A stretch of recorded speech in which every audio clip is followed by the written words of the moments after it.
Corona के समय में अपनी ज़िंदगी दांव पर लगाने वाले एमसीडी कर्मचारियों को सम्मानित किया गया।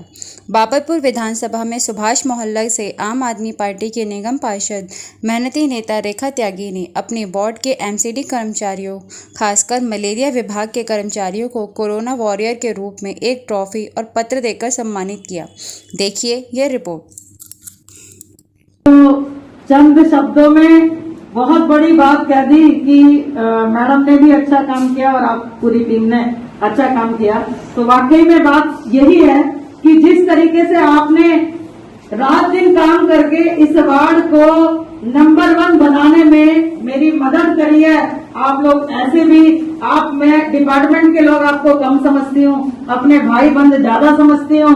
तो आप लोगों को कभी भी किसी तरह की कोई परेशानी है, मैं आपके साथ खड़ी हूँ। लेकिन बशर्ते जैसा काम आप लोग कर रहे हैं वैसा ही काम आगे भी करते रहेंगे, ये मुझे आप लोगों से उम्मीद है। और सभी लोग जो भी यहाँ पर जितने लोग भी यहाँ आए, सबका दिल से बहुत बहुत धन्यवाद।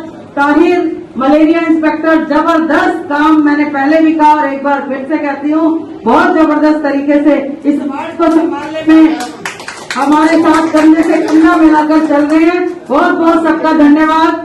आज वे सभी सम्मानित अपने आम आदमी पार्टी के कार्यकर्ताओं का भी दिल से बहुत बहुत धन्यवाद कि समय समय पर समय निकाल के हर कार्यक्रम का हिस्सा मेरे साथ बनते हैं और काम में भी न दिन देखते न रात देखते, कंधे से कंधा मिलाकर लगातार मेरे साथ काम करते रहते हैं। इनका भी बहुत बहुत दिल से शुक्रिया, सबको धन्यवाद। जय हिंद, जय भारत।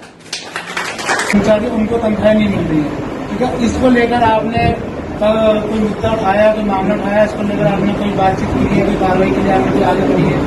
देखिए, आपने बहुत ही बेहतरीन मुद्दा उठाया कि कर्मचारियों की सैलरी, बड़े अधिकारियों को तो सैलरी मिल जाती है लेकिन छोटे कर्मचारियों की सैलरी पर एमसीडी बिल्कुल भी ध्यान नहीं देती। ये बिल्कुल सच्चाई है और इन लोगों के साथ कोई बहुत अच्छा व्यवहार एमसीडी कर नहीं रही है।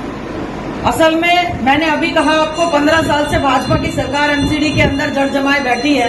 हर 5 साल बाद लोगों को बहकाने का काम करते हैं, उनको ऐसे वादे करते हैं कि बेचारी दिल्ली की सीधी सादी भोली वाली जनता इनके उस चक्र में फंस जाती है और इनके बहकावे में आकर एमसीडी में इनकी सरकार बना देती है।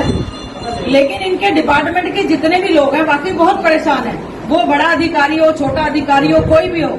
असल में ये अधिकारियों की कमी नहीं है जो इनको तनख्वाह नहीं मिल रही, ये नेताओं की कमी है। जो भाजपा में दिग्गज नेता बैठे हुए हैं वो वहां पे अपनी राजनीति करने का काम कर रहे हैं। कर्मचारियों की ना उनको सुविधाओं के ऊपर कोई ध्यान है कि जो कर्मचारी फील्ड में जाके काम कर रहा है, चाहे वो सफाई कर्मचारी है, चाहे वो मलेरिया डिपार्टमेंट का कर्मचारी है, उसको ऐसे कोविड के 1.5 साल से कोविड चल रहा है, कोविड के काल में भी उसको कोई भी ऐसा इक्विपमेंट नहीं दिया जा रहा, कोई साधन नहीं दिया जा रहा, उसकी अपनी हेल्थ पे भी ध्यान नहीं दिया जा रहा।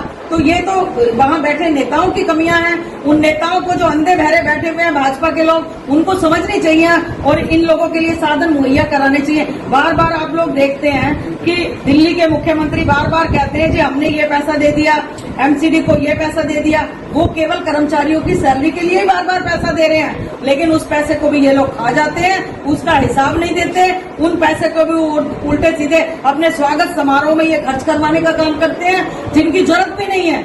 ऐसे टाइम पे जब कोविड चल रहा है, लोगों को रोटी नहीं मिल रही, उनके रोजगार बंद हो रहे हैं, ऐसे टाइम पे सही दिल्ली के लोगों को ना तो काम करने की है, ना उनको कुछ देने की है, ना अधिकारियों की सैलरी देने की है। इनको केवल और केवल भद्दी राजनीति करनी आती है। उसी राजनीति का नतीजा है कि दिल्ली के लोग एमसीडी से 2022 के इलेक्शन में इन्हें उखाड़ के फेंकने की तैयारी में बैठे हुए हैं। ये तो आरोप प्रत्यारोप की बात हो रही है, पक्ष विपक्ष की बात हो रही है और कर्मचारियों की ही बात कीजिए। आपने कर्मचारियों के सम्मान भी किया। भाजपा के कितने निगम पार्षद हैं जिन्होंने अपने अपने कर्मचारियों को सूखा राशन दिया है, आप कोरोना वॉरियर से बचने के लिए इक्विपमेंट भी दिए, तो क्या आपने कुछ ऐसा काम किया है या आगे कुछ करेंगे? देखिए, आपने सवाल बहुत अच्छा पूछा है, लेकिन आज तक मेरी नोटिस में ऐसा एक भी निगम पार्षद भाजपा का कम से कम नहीं आया कि जिसने अपने कर्मचारियों के लिए कोई पीपी किट दी हो, कोई किसी तरह का कोई और इक्विपमेंट दिया हो,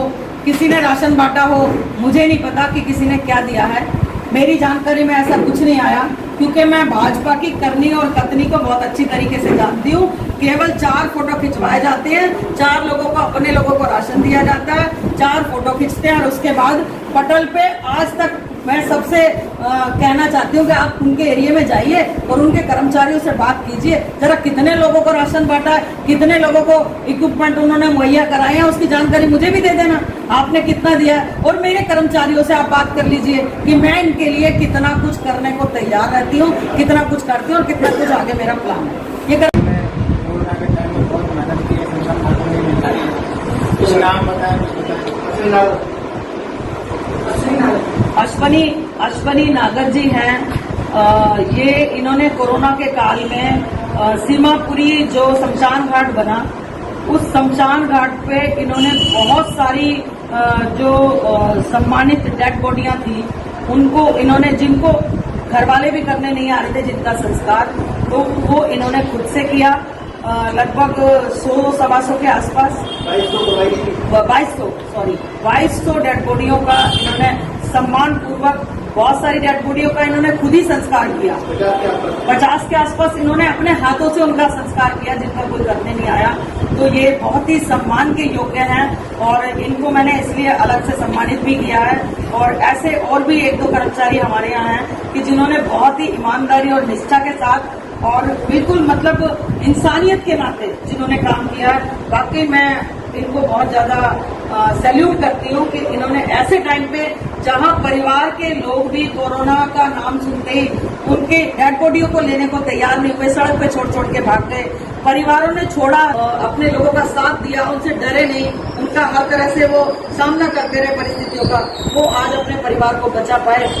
तो हेल्थ डिपार्टमेंट के लोगों ने, बहुत सारे ऐसी एनजीओ भी हैं कि जो वाकई तारीफ के काबिल है, ऐसे लोग भी हैं कि जिन्होंने ऐसे टाइम पे उन लोगों का क्रियाक्रम करवाया, बहुत अपने तरीके से उन्होंने उनका साथ दिया। बहुत आज इस दुनिया में है और बहुत ऐसा काम करते करते इतना अच्छा काम उन्होंने लोगों के लिए किया।